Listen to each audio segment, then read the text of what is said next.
Good morning, good afternoon, or good night, and welcome to Command Power, the show in which we discuss all things Magic the Gathering with a focus on Commander. And today we have a brand new deck for you, and just as a quick heads up, this is not a budget deck, although I do think it should be fairly easy to find substitutes for those expensive cards. But before that, just a quick reminder to please click like and subscribe if you enjoy my videos. We're well on our way to 1 million subscribers, and every single click counts. And today we have another combo deck for you, because we're going to be talking about Missy from the Doctor Who deck. For 3 colorless, 1 blue, 1 black, and 1 red, she's a legendary creature Time Lord Rogue 4/5 with whenever another non-artifact creature dies, return it to the battlefield under your control, face down and tap. It's a 2/2 Cyberman artifact creature. And at the beginning of your end step, each opponent faces a villainous choice. Each artifact creature you control deals 1 damage to that opponent, or you draw a card and chaos ensues. So you might be confused about how she is a combo commander, because initially it doesn't necessarily seem like that's the case. And that's definitely true. You can play her as a very fair, fun, political kind of commander where the first ability is really powerful, but then the second ability can make things more interesting and fun. But she also has this hidden mode with certain morph cards, because crucially, while the creature that she brings back is an artifact, morph creatures can always be turned face up, even if you didn't originally cast them for their morph cost. And there are a few morph creatures that can turn up for just 1 mana or for 0 mana even, which means that if you get them to die, you can then flip them back over by paying their morph cost and then sacrifice them again, which will of course trigger Missy's first ability, thus bringing them back to the battlefield, at which point you can flip them over again, and so on and so forth. It's very easy to go infinite with Missy and these kind of morph creatures. So the way we're going to build the deck is we're going to have a large amount of morph creatures with a morph cost of 1 single mana or of 0 mana, because they are the ones that are going to allow us to kind of get this loop going. Then we're obviously going to have quite a few sack outlets, because we definitely want to be sacrificing this stuff for free so that we can get those infinite loops going. And then we have a fair amount of payoffs, and that is basically most of the deck. We do have a couple of tutors, quite a bit of interaction to make sure we don't get stopped, but that's largely it. You just want to assemble those 3 cards and basically just go off and win the game. Now, my style of playing Commander is that I don't particularly run that many tutors, because as much as I occasionally like infinite combos, I don't really like the fact that I can always search them up and just trying to win super consistently. So there aren't that many tutors in the deck, and if you did want to optimize the list, that's one thing you could do, is add some more tutors. Anyway, without further ado, let's get started. We have a Feto Runecaster. This is a good card if we need to play fair for whatever reason, because it's going to draw us a bunch of cards, but when we assemble our combo, it just draws our entire deck, which should win us the game. Bane of the Living is fantastic in this deck because we have so many ways to recur it with Missy that it can provide very nice control until we can get our combo going. Blood Artist is a great way to finish off the game once we have assembled our infinite death triggers. This just finishes off all players. Braid's Arisen Nightmare is a nice fair card that can allow us to get through the mid game by taxing our opponents and slowing them down, thus buying us some time. Brine Elemental can either be a combo piece to essentially win the game by locking out all of our opponents from ever untapping, but that is very expensive to do and difficult to do unless you already have infinite mana, so for the most part, it's just there to be a card that slows down our opponents, and it's very difficult to remove if we have Missy out.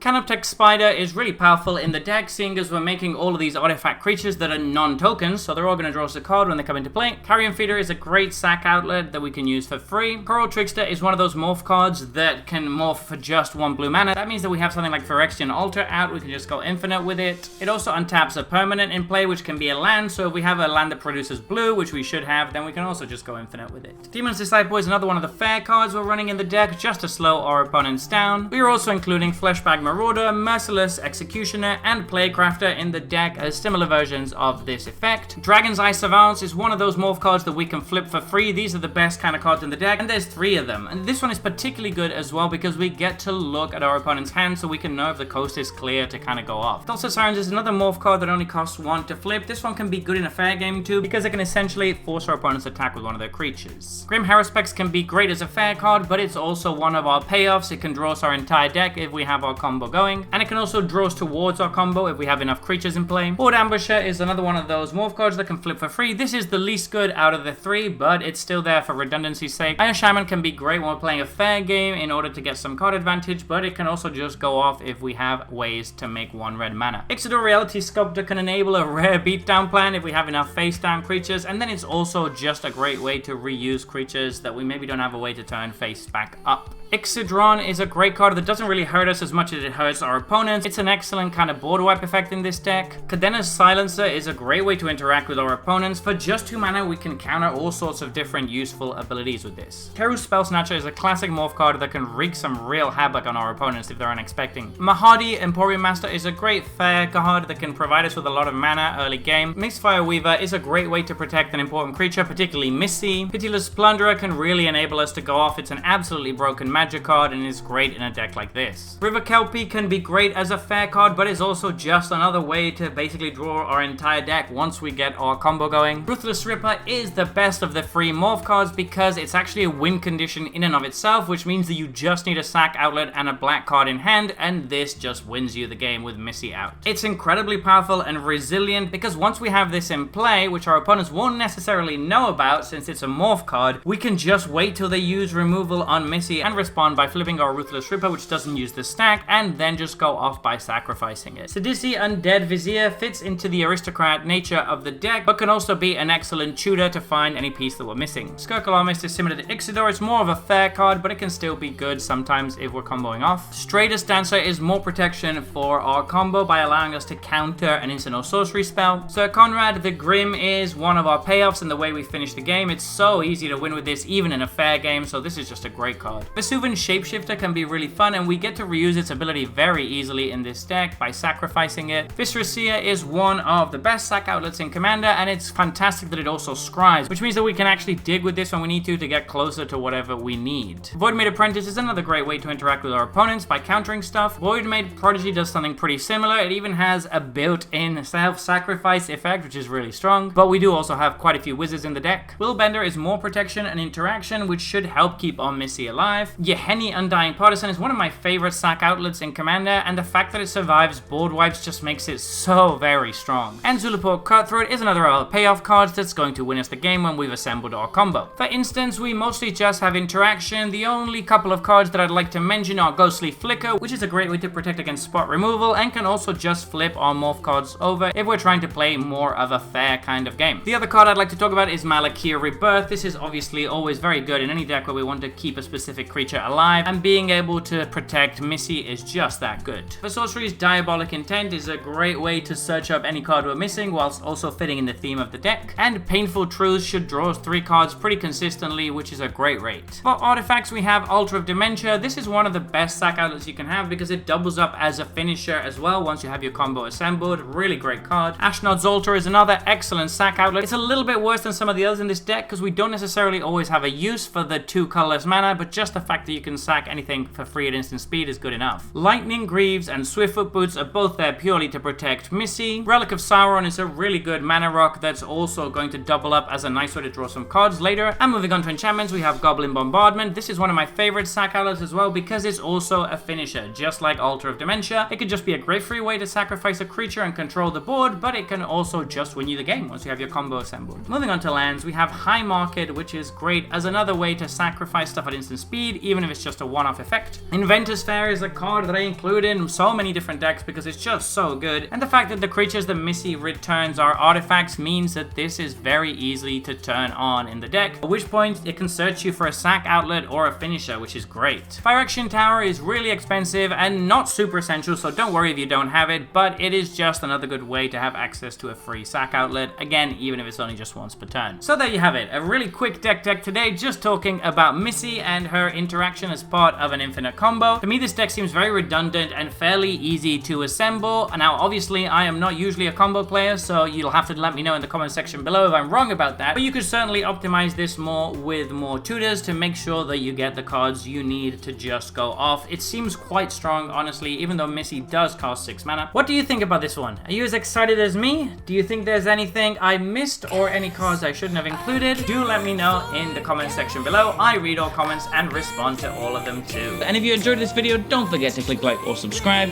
It really helps the channel. And until next time, take care.